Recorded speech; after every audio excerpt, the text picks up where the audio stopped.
오늘 말씀에 멜기세덱이라는 사람이 나옵니다. 전혀 의외의 방식으로 갑자기 툭 튀어나온 사람. 요즘 젊은 사람들이 그런 말 합니다. 갑툭튀 아십니까? 갑자기 툭 튀어나온 사람 멜기세덱.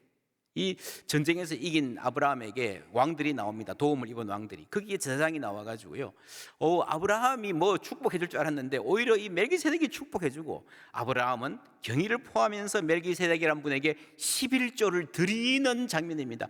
야, 이게 어찌된 일인가? 멜기세덱이 어떤 사람인가? 히브리서에서 보면요, 멜기세덱에 관하여는 우리가 할 말이 많으나 너희가 듣는 것이 두나무로 설명하기 어렵다라고 말했습니다. 이게 무슨 말인가? 왜 그런가? 히브리서 7장 말씀 다 같이 읽습니다. 이 멜기세덱은 살렘 왕이요 지극히 높으신 하나님의 제사장이라. 여러 왕을 쳐서 죽이고 돌아오는 아브라함을 만나 복을 빈 자라. 아브라함이 이 모든 것의 10분의 1을 그에게 나누어 주니라.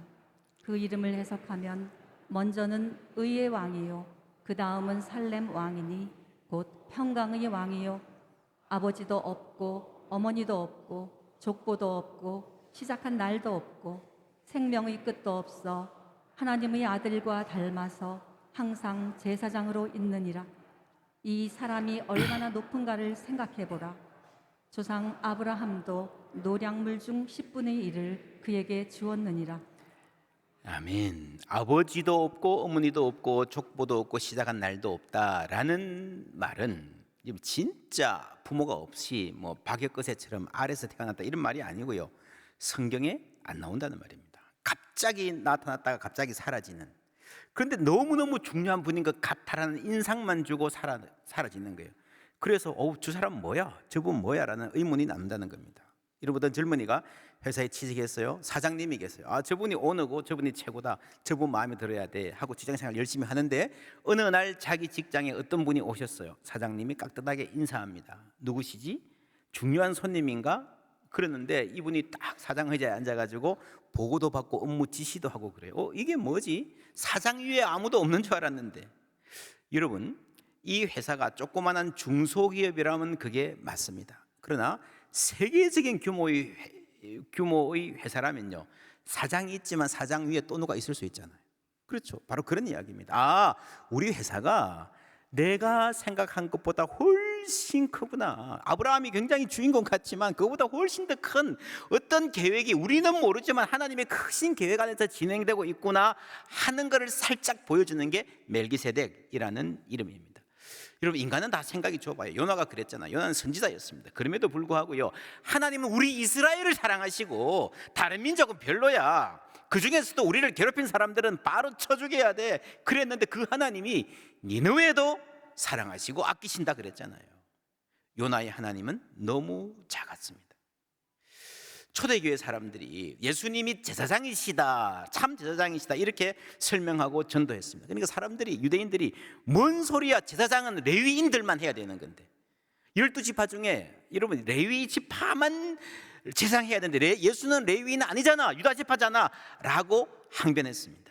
비난했습니다. 그때 한 말이에요. 이는 멜기세덱이 아브라함을 만날 때에 레위는 이미 자기 조상의 허리에 있었습니다. 그 하나님의 계획 안에 있다는 거예요. 레위 족보에 들지 아니한 멜기세덱은 아브라함에게서 10분의 1을 취하고 약속을 받은 그를 위하여 복을 빌었나니. 그렇죠? 여러분, 레위보다 훨씬 할아버지인 아브라함보다 더 높은 사람, 이 제사장이 있었다면, 여러분, 제사장은 레위인이어야 한다라고 하는 그들이 알고 있는 상식, 여러분 틀린 게 아니고요, 그건 너무 작은 거예요. 우리 동네에서만 맞는 거예요. 우리 동네에서만, 이 시기에만. 그래서 그 생각이 바로 내가 아는 전통에 하나님을 가두는 것이다. 레위가 태어나기 훨씬 이전에도 하나님은 일하고 계셨고 하나님의 제사장이 있었다는 거 우리가 몰랐을 뿐이에요. 그거 다 말하면 복잡해서 모르니까 조금만 말씀해 주시는 거예요. 여러분, 그렇게 생각하면 제사장은 다 레위인이어야 돼라고 하는 생각이 얼마나 좁은 생각입니까? 당신의 하나님은 너무 작다. 자기 편한 대로 믿는 하나님, 아주 좋은 책입니다. 여러분, 초대교회도 그랬습니다. 땅끝까지 가라는 말씀에 순종해서 가다 보면요, 우리와 다른 문화, 다른 사람을 만납니다. 이거 이상하네. 근데 정말 놀라운 것은 그 사람들에게도 하나님이 통하는 거예요. 예수의 이야기가 역시 그들에게도 해답이 되는 겁니다. 성령이 역사하시는 거예요. 그러면서 세계적인 그리스도인이 되어가는 겁니다. 아브라함의 출발, 가라, 나그네가 되라. 힘들죠. 그런데 가면서 저 멀리 광야에서도, 이집트 땅에서도, 가나안 사람들 사이에서도 하나님 역사하시는 것을 보게 됩니다. 그러면서 믿음이 자라는 거예요. 물론 여러분, 이 광야로 가는 게요, 나그네 되는 게 쉽지는 않습니다. 이집트 가가지고 어떻게 살아남아야 되는가 고민도 하고요, 전쟁도 하게 되고요, 하나님 때문에 감당하기 힘든 도전과 상황들을 많이 만났던 게 사실입니다. 가라, 떠나라. 위험하지 않나요? 위험하죠. 여러분, 하나님은 우리가 느끼기에, 내 좁은 생각으로 보기에 안전하지 않습니다. 무리를 걸으라 그러시잖아요. 도전하라, 떠나라 그러시잖아요. 그리고 모세는 80세 때 하나님의 부르심을 받았습니다. 80세의 가시나무 떨기 앞에 선 모세에게 안전이라는 게 뭐겠어요? 그냥 목동으로 살다가 늙어 죽는 거예요. 그게 안전이에요. 여러분, 우리 인생이 참 이상해요. 안전한 선택만 고집하면 결국에는 더 위험해집니다. 하나님 언제나 우리를 그 내가 생각하는 안전지대 밖으로 끌어내십니다. 아브라함 마찬가지예요. 15장 5절 다 같이 읽습니다. 그를 이끌고 밖으로 나가 이르시되 하늘을 우러러 뭇별을 셀 수 있나 보라. 또 그에게 이르시되 내 자손이 이와 같으리라. 아브라함이 불신에 휩싸여 있었습니다. 그때 하나님이 아브라함을 말로 설득하기 이전에 밖으로 데리고 나갑니다. 그리고 하늘을 보라 그랬어요. 방안하고 완전히 다른 상황. 그렇죠. 그래서 저는 하나님을 생각할 때 늘 조그만 아이를 밖으로 데리고 나가서 하늘을 보게 하는 아버지, 더 넓은 세상을 볼 수 있도록 하는 아버지가 하나님이다. 저는 늘 그런 생각을 자주 하는 편입니다. 교회가 어떻게 그런 교회가 될 수 있을까? 지난 주일에 우리 교사다움 기도에 우리 교육부 선생님들 참 열심히 모여서 기도하고 합니다. 제가 가서 이런 말씀 전했습니다. 우리 교회 교육이 이런 일을 좀 했으면 좋겠다. 밖으로 데리고 나가서 눈을 들어 하늘을 보게 하고 넓은 세상을 볼 수 있도록 하는 일. 여러분, 사실요, 사람이 사람에게 뭘 가르친다는 건 힘들어요. 중국 속담에 그런 말이 있습니다. 세상에서 정말 힘든 일은요, 남의 돈을 내 주머니에 넣는 일이다. 돈 버는 거 힘들죠. 그렇죠? 남의 돈 먹고 사는 거 쉽지 않습니다. 그런데 그것보다 더 힘든 일, 남의 돈을 내 주머니로 가져오는 것보다 훨씬 더 힘든 일이 있는데, 그게 뭔가 하면요, 내 생각을 다른 사람의 머리에 집어넣는 일이다. 그게 훨씬 더 힘들어요. 여러분, 돈 버는 게 힘들어요? 누구를 교육하는 게 힘들어요? 교육이 더 힘듭니다. 여러분, 돈은 기가 막히게 잘 버는 사람들이 자녀 교육에 실패한 사람들 많잖아요. 교육이 훨씬 더 힘듭니다. 그럼 우리가 뭘 할 수 있을까? 부모가 할 수 있는 일은요, 뭐 이렇게 생각해라 그거 한다고 하는 게 아니에요. 밖으로 데리고 나가서 하늘을, 넓은 세상을 보게 하는 겁니다. 노출, 익스포즈 해주는 아이들. 그래서 너희들 지금 눈에 보이는, 느끼는 이 세상이 다가 아니야. 이 세상, 이 좁은 바닥에서 서로 들이밀고 경쟁하고 상처받고 좌절하고 욕망을 불태우고, 이것보다 더 큰 세상이 있음을 보여줘야 돼요. 그것이 바로 크신 하나님을 믿는 교회가 할 수 있는 일임을 믿습니다. 이 좁은 세상에서는 학교 등수 좀 떨어지면 인생 끝난 것 같아요. 입시에 실패하면 인생 실패한 것 같아요. 지금 연봉이 시원찮으면 나 자신이 무가치한 것 같아요. 그게 이 세상이에요. 아브라함 보세요. 아들이 없어요. 그렇게 잘난 척하고 다니는 것 같아도 이렇게 늦은 나이까지, 여러분, 실패한 인생 아닙니까? 세상 기준으로는 소망이 없는 인생 같아요, 이 좁은 세상에서는. 그래서 하나님은 눈을 크게 뜨고 멀리 보라고 말씀하시는 거예요. 많은 사람들이 그렇게 착각합니다. 믿음은 뭐냐? 눈 감고 믿습니다. 세상의 현실에 눈을 감는 게 믿음이다. 아니에요. 믿음은 눈을 감는 것이 아니라 반대로 제대로 눈을 뜨는 것이 믿음입니다. 아브라함은 그 믿음은 그냥 교실에서나 교회당이 아니라, 교회당도 없었어요. 이익 계산과 배신, 전쟁으로 가득 찬 현실에서, 한 채의 양보도 없는 이 피 튀기는 현실에서 믿음의 길을 걸었습니다. 믿음은 현실을 외면하는 것이 아니라 환상을 깨고 진정한 현실을 보는 것입니다. 우리가 많은 사람들이 말씀을 듣고도요, 아이고 하나님 그렇지 않아요, 요즘 직장 생활 해보세요, 목사님 요즘 사업해보세요, 그렇게 말씀대로 못 살아요. 그렇지 않습니다. 성경은요 전부 다 아브라함 보세요. 교회 안에서의 일이 아니고 사람들 사이에서 무엇보다도 치졸하고 진짜 눈 감으면 코 베어가는 그런 말로도 부족한 정말 치열한 현실에서 아브라함의 믿음이 생겼습니다. 롯의 환상, 믿음은 환상을 깨는 거예요. 롯의 환상이 뭐였습니까? 저 동네 가서 살면 내 인생 정말 보장될 것 같아. 그게 환상이라는 거예요. 그렇죠. 이 종려주일에 예루살렘 백성들이, 여러분, 우리가 무장해서 예수를 왕으로 옹립하고 이 현실을 타파해보자 하는 그게 환상이라는 거예요. 환상. 그 환상이 깨어져야 됩니다. 믿음은 그 환상에 균열을 내고 참 현실을 바라보게 하는 것입니다. 여러분, 우리 크리스찬 부모들이 이런 일을 할 수 있기를 바랍니다. 그래서 우리의 교육은요, start here, 여기서 출발해라, go anywhere, 어디까지든지 네 가고 싶은 데로 가라, 그래야 됩니다.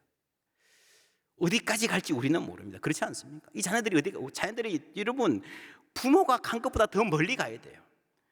여러분, 그 세상은요 우리가 모르는 지경일 수 있습니다. 그래야 맞는 거예요. 그래야. 여러분, 재작년인가요? 우리 국립과학관 이정모 관장, 아주 유명한 크리스찬 과학자인데, 이런 우리 교회 오셔서 이런 말씀 하셨습니다. 기억하십니까? 엄마 말 잘 들으면 망한다. 이게 무슨 말인가 하면 잘 들어야 됩니다. 여러분, 못 들으신 분 유튜브에 찾아보시면 많이 올라와 있습니다. 유망 직종이 뭔지, 뭘 해야 잘 살 건지, 성공 방정식, 부모 때의 성공 방정식은 앞으로 10년 후, 20년 후에는 전혀 소용이 없을 것이다. 그런 점에서 직업 준비와 관련해서 엄마 말 잘 듣는 아이들은 망할 가능성이 대단히 많다. 맞는 말입니다. 그런데 저는 이것이 부족한 말이라고 생각해요. 정말 중요한 건 말 안 했어요. 여러분, 엄마 말 잘 들으면 망한다는 것은요, 부모가 자신의 생각으로 아이들의 장래를 결정하려니까 그러는 거예요. 자신의 생각으로 여기까지 가라, 너는 이렇게 도달해라 라고 자꾸 한정하려니까 망하는 거예요. 이 부모는요 절대로 여기까지 가야 되라고 한계를 설정해 주는 사람이 아닙니다. 우리 생각은 이미 작아요. 아직. 부모는요 어디서 출발할지를 정해주는 사람입니다. 어디서 어떤 가치를 갖고 인생길을 출발할지, 여기서 나와 함께 출발을 가다가 부모는 어느 순간인가 스탑하고 잘 가 해야 돼요. 그래서 빠이빠이 하고 난 다음에 어디로 가든지 너희들이 이 원리를 붙잡고 살아라 할 수 있을 때에 그 부모의 교육이, 교회의 교육이 자녀에게 복이 되는 줄 믿습니다. Start here, 여기서 출발해라. 그 삶의 자리로 앞으로 급변하는 세상에 자기들은 자기들의 삶을 살아갈 것입니다. 여러분, 부모들이 자녀들을 위해서 어떤 계획을 갖고 계시는지는 잘 모릅니다. 그러나 한 가지 분명한 것은요, 뜻대로 안 될 겁니다. 뜻대로 안 될 겁니다. 더 중요한 것은요, 부모의 뜻대로 안 되는 것이 더 나을 수도 있다는 사실입니다. 왜요? 내 생각은 너무 작기 때문입니다. 좁디 좁은 우리의 뜻이 아니라 크신 하나님의 뜻대로 우리 자녀들의 인생이 펼쳐지기를 축원합니다. 우리 주는 위대하며 능력이 많으시도다. 그의 지게에 무궁하며 인자는 영원하도다. 상한 자들 고치시며 상처를 싸매시도다. 저 하늘의 많은 별들의 수를 세시며 이름을 다 붙이신, 여러분, 그 지혜가 한이 없으신 하나님 의지하시기를 축원합니다. 그가 구름으로 하늘을 덮으시며 땅을 위하여 비 준비하시니 예루살렘아 여호와를 찬송할지어다. 여러분, 비 내리시니가 아니고요, 비 준비하시니, 하나님이 비를 준비하실 때가 있고요, 내릴 때가 있는 거예요. 하나님이 우리에게 shower of blessing 막 퍼부어 줄 때가 있고요, 침묵하실 때가 있는 거예요. 여러분, 맨날 비 내리지는 않습니다. 맨날 비 내리면 홍수 나서 못 살아요. 그래서 우리의 믿음이 비 내릴 때, 하나님이 은혜 주실 때, 돈도 잘 벌게 할 때, 그때 하나님 찬양하는 건 누구나 해요. 중요한 것은 비 준비하시는 걸 믿고 하나님을 찬양하고 하나님 의지하는 것인 줄 믿습니다. 오늘 우리 땅에 비가 오지 않는다고, 내 손에 만져지지 않는다고, 고작 이 땅에, 이 좁은 땅에 비 오는 것 안 오는 것 가지고 하나님이 있네 없네, 그게 우리예요. 비 내리고 계신 하나님을 믿는 믿음에서 비 준비하신 하나님을 믿는 믿음으로 자라나시기를 축원합니다. 지금 내 눈에 구름이 보이지 않을지라도, 지금 목이 바싹 타들어갈지라도 하나님을 찬양하는 믿음이 있다면 그 믿음으로 한 발짝 앞으로 내디딜 수 있을 것입니다. 그런 사람이 전진할 수 있습니다. 그 믿음을 우리가 배우는 거예요. 여러분, 하나님의 크심을 안다면 우리는 덜 조급해질 것입니다. 물질에 얽매여 사는 것은요, 불안해서 그렇습니다. 롯을 위해서 전쟁에 나갔던 아브라함, 당당하게 전리품 챙기는 것을 no 땡큐 거절합니다. 이집트에 가서 자기는 실수했는데 엎치락 뒤치락 하다 보니까 막 부자가 돼 있어요. 돈 벌려고 별로 안 했는데, 여러분 그럴 때 있지 않습니까? 그냥 부자가 돼 있어요. 그때 하나님을 알아야 됩니다. 아, 사람이 돈 버는 것도 결국 하나님께 달렸구나. 그 아브라함의 성장은 첫째, 하나님과의 관계; 둘째, 사람과의 관계; 셋째 뭐예요? 물질과의 관계입니다. 그러니까 총체적인 복음, 총체적인 성장인 거예요. 예수님이 그냥 천국 가는 게 아니라 이웃과 화평을 만들고 물질도 정복할 수 있는 사람이 되어야 되는 거예요. 물질의 노예가 되지 않는, 지금 젊은이들의 삶에 여러분 이야기해보면요, 예수를 믿든 안 믿든 이 경제적인 문제가 너무 크게 들어와 있습니다. 열심히 저축해서 집 사고 싶은데 뭐 10년, 20년 해도 못 사. 특히 수도권에는. 어떻게 해요? 직장에, 요즘에 젊은 30대 직장인들이요, 점심시간에 밖에 안 나가고 컴퓨터 앞에 앉아있어요. 주식 틈만 나면 주식 들여다봅니다. 뭐 어떡하겠어요? 말릴 수 없어요. 하지 마라 뭐 그런다고 안 하겠습니까? 뭐 하는 거는 좋아요. 그런데 이게 틈만 나면 주식에 이렇게 몰입해가지고 온 신경이 거기 뺏겨 있는 이 상태가 우리의 영혼을 얼마나 잠식하고 있고 우리를 피폐하게 만드는지, 여러분 그건 알아야 됩니다. 어떤 청년이요, 주식을 어떻게 했는데 뭐 아무것도 모르고 했어요. 그런데 며칠 이렇게 하더니 한 달 월급보다 많이 벌었어요. 얼마나 좋아요. 주위에 한턱 내고 막 감사한금도 하고. 근데 문제는 그 다음이에요. 그 다음. 그렇게 벌고 나면 그 다음 어떻게 되겠어요? 그 짜릿한 경험에서 헤어나질 못하는 거예요. 얼마 못 가가지고 1년 연봉이 넘는 돈을 잃었습니다. 평생 갚아도 못 갚을 빚을 지는 친구들도 많아요. 제가 아는 어떤 분은요, 정말 훌륭한 분, 인격적이고 정말 지혜로운 분이에요. 근데 어떻게 뭐 좀 하다가 주식하다가 보니까요, 손대지 말아야 될 돈을 손을 댔어요. 그리고 다 잃었어요. 어떡하겠습니까? 우리는 돈이 가지는 한계, 돈이 우리 인생에 해줄 수 없는 것을 알아야 되고요, 반대로 돈이 얼마나 강력한 마력이 뭡니까? 마귀 같은 힘이거든요. 갖고 있는 줄 알아야 됩니다. 아브라함이 여기서 돈을 거절했잖아요. 여러분 이게요, 전쟁에서 번 돈이에요. 의로운 목적으로 시작했지만 어쨌거나 사람을 죽이고 번 돈이에요. 그게 내 주머니에 들어오잖아요. 그럼 앞으로 어떻게 되겠어요? 어디 좀 시끄럽다 그러면 창을 만지면서 또 한번 가볼까? 여러분 생각해 보세요. 하룻밤 전쟁하고 자기 부하들 몇 명 죽고, 그죠? 막 이 나라에 부가 들어와요. 그냥 아파트 10채 100채 가격이 막 들어와. 이 전쟁하고 싶은 마음을 여러분 거절할 수 있겠습니까? 저항할 수 있겠습니까? 쉽지 않습니다. 그래 역사 이래로 굉장히 많은 전쟁이 전부 다 돈 때문에 일어난 겁니다. 겉으로는 나라를 위해서 막 뭐 정의를 위해서 그러지만요, 다 돈 때문에 일어난 전쟁이 대부분입니다. 그 욕심에서 저항하는 것이 또 믿음의 훈련인 줄 믿습니다.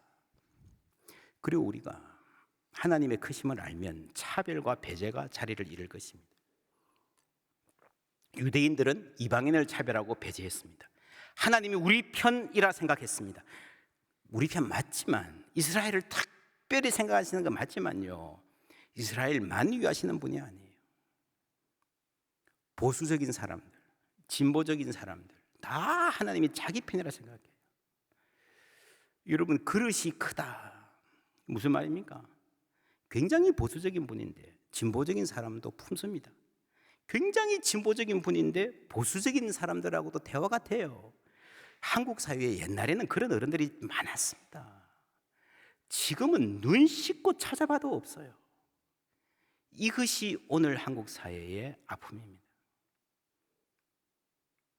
하나님은 유대인만의 하나님이시냐? 이방인의 하나님은 아니시냐? 하나님은 한국인만의 하나님이냐? 아프리카인의 하나님은 아니시냐? 하나님은 보수만의 하나님이냐? 진보의 하나님은 아니시냐? 하나님은 경상도만의 하나님이냐? 충청도, 전라도의 하나님은 아니시냐? 아브라함이 만나는 사람 전부 이방인입니다. 근데 아브라함은요, 이방인들에게 예의를 갖춥니다. 대화가 됩니다. 그래서 그들의 복이 되는 것입니다. 우리는 모든 사람에게 복이 되어야 돼요. 나와 생각이 다른 사람에게도 복이 될 수 있어야 됩니다. 지역 갈등, 세대 갈등, 이념 갈등을 푸는 열쇠는 하나님께 있는 줄 믿습니다. 내가 인격이 훌륭해서가 아니라 하나님이 얼마나 크신 분인지를 알면요, 그 하나님을 만나면요, 우리는 다르게 살 수 있는 것입니다. 그것이 총체적 복입니다. 총체적 복음을 온 세상에 전하면서, 그렇죠, 아프리카나 공산국가나 이슬람 국가나 전부 다 가서 복음을 전하면서 우리가 온전한 교회가 되어 가는 것입니다. 그럴 때에 하나님께서 하나님을 증거할 무대를 허락해 주십니다. 오늘 여러분 이 창세기 14장 뒷부분 17절부터 보시면요, 집에 다시 읽어보십시오. 이게 굉장히 이 본문이 드라마적이에요. 왕들이, 그죠? 왕들이 쭉 나오고 아브라함 앞에 딱 사람들이 기대하고 있고, 멜기세덱이 나오고 축복하고, 많은 사람들이 아브라함이 뭐라고 반응한가 그 입을 주목합니다. 마치 무대 위에 뭘 올리는 것 같지 않습니까? 여러분 아카데미상 시작하면 주연 배우가 상 받고 올라와가지고 한 10초 20초 뭐 말하잖아요. 온 세계인이 다 집중하는 스테이지가 그때 마련되는 거예요. 저는 이런 성경을 보면 막 가슴이 뗍니다. 하나님, 우리 교회의 자녀들에게, 우리 성도들에게 이런 스테이지를 마련해 주시옵소서. 여러분 생각해 보세요. 아브라함이 저 시골의 노인인데 이런 일이 없었으면 아브라함이 뭐라고 하나님 말 아무리 해도 누가 듣겠습니까? 안 듣잖아요. 근데 아브라함이 하나님을 위해서 나서서 승리하고 나니까요, 하나님이 아브라함에게 하나님을 증거할 기회를 주시는 거예요. 우리에게 이런 기회 주시기를 축원합니다. 아브라함은요, 겨우 318명 가지고 전쟁했습니다. 많지 않습니다. 전쟁해야 되는데 하나님 하라 그러시는 것 같은데 왜 나는 요것밖에 없나?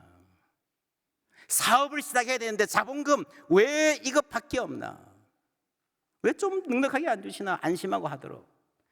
근데 요즘 유튜브들에 보면 그런 말들 많이 나옵니다. 이 젊은이들 중에서 대박난 사람들 주로 보면 자본금 400만 원 가지고 40억짜리 기업을 만들었다, 이런 이야기들이에요. 여러분 참 재밌는 게요, 내가 사업을 해야 돼 이제. 그런데 자본금이 작아. 그럼 그건 불안하고 부끄러운 일이죠. 그런데 이미 성공을 했어요. 성공을 하고 나서 돌이켜보면요, 자본금이 작을수록 영광스러워요. 그렇죠? 나는 요것밖에 없었다 오히려 막 줄여서 이야기하고 줄여서 자랑하는 거예요. 그게 뭔가 하면요, 요즘 말로 스토리가 있는 사람. 스토리가 있는 사람. 부잣집에 태어나서 아버지 돈으로 사업하는 그것도 쉽지는 않지만 아무것도 없는 상황에서 만들어간 400만 원 가지고 만들어간 사람, 불과 318명을 가지고 나라를 이긴 사람, 여러분 얼마나 자랑스럽습니까? 믿음은 뭔가 하면, 여러분 세상은요, 성공하고 나야 내가 약했던 게 자랑이 되는 거예요. 믿음은 하나님께 있는 소망, 그 미래의 소망을 당겨서 오늘의 현실로 살아가는 게 믿음이에요. 아직 눈에 보이는 성공이 없어도요, 아직 내가 세상 하늘을 보긴 하찮아 보여도요, 하나님이 나와 함께 계시기에 나의 약함이 나의 자랑이 될 수 있는 것이 하나님 믿는 믿음 가진 사람의 특권인 줄 믿습니다. 소망이 우리를 부끄럽게 하지 않는다 그랬습니다. 여러분 주님 주신 소망 놓지 않으시기를 주님의 이름으로 축원합니다. 그 길에서 우리는 알아가야 됩니다. 하나님 얼마나 크신 분인지, 우리가 이렇게 이렇게 그냥 구차하게 비루하게 사는 거는요, 우리의 생각이, 우리의 세계가 너무 좁아서 그렇습니다. 요 좁은 동네에서 누가 잘났네 치고받고 하지 말고요, 눈을 들어 하늘을 보고 세계를 보고 하나님을 바라보는 그런 주의 백성들, 하나님의 크고 신실하심을 알아가고 닮아가는 우리 모두 되기를 주님의 이름으로 축원합니다.